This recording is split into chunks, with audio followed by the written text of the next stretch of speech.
Bridge of Nepal. कति time लाग्ने रहेछ है त। म रनिङ गरेर पारिपट्टि पुग्छु। हेर्नुहोस् दुईवटा खोलाको किनार छ यहाँ चाहिँ। यस्तो छ उता झुलुङ्गे पुल, यो साइडतिर पनि झुलुङ्गे पुल। यो चाहिँ कहाँ अवस्थित छ भने नेपालको पर्वत कुस्मा भन्ने ठाउँमा अवस्थित छ। यहाँ चाहिँ यहाँको जनताहरूले यसरी बाइकहरू नि क्रस गर्नुहुन्छ पुरा हाइएस्ट ब्रिजबाट। ऊ परबाट पनि बाइक आउँदैछ। यो पर्वत र बागलुङलाई जोड्ने ब्रिज हो यो चाहिँ। त्यो परको लामो देखिएछ नि त्यो चाहिँ पर्वत हो। अनि यो पनि बागलुङ र पर्वत हो, तर योभन्दा चाहिँ यो हाइटमा अलिक कम हो। बन्जी हान्ने चाहिँ यता छ यो डिरेक्सनमा। पुरा लास्ट डेन्जर छ यो पुल चाहिँ। यति हाइटमा छ है। ल हेर्नुहोस् त। ओ माई गड, त्यो चाहिँ मोदी खोला, यो कालीगण्डकी दोभान चाहिँ यहाँ पर्छ।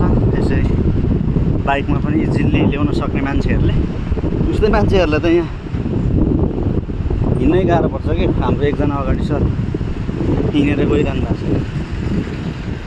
भिडियो बनाउनलाई पनि एकदम गाह्रो छ कि।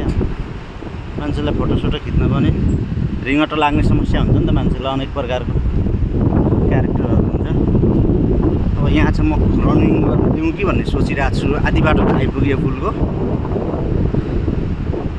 आधी बाटो चाहिँ आइपुग्यो। अब आधी बाटोमा चाहिँ ट्याक्क रनिङ गर्दाखेरि ठ्याक्क पुग्यो भने मलाई के थाहा हुन्छ भने सेन्टरबाट आधी बाटो टाइम 5 मिनट लाग्यो भने फुल क्रस गर्नु चाहिँ 10 मिनट लाग्ने।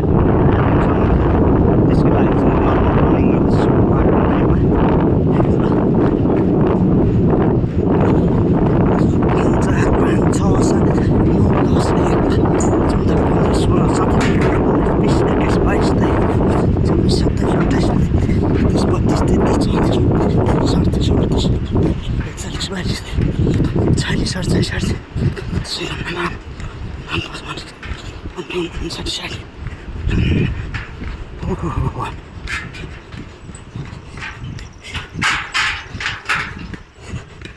डर टाइम लाग्छ।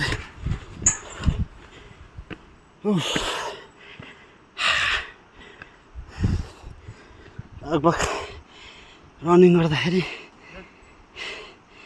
8 मिनटमा क्रस हुने रहेछ यो।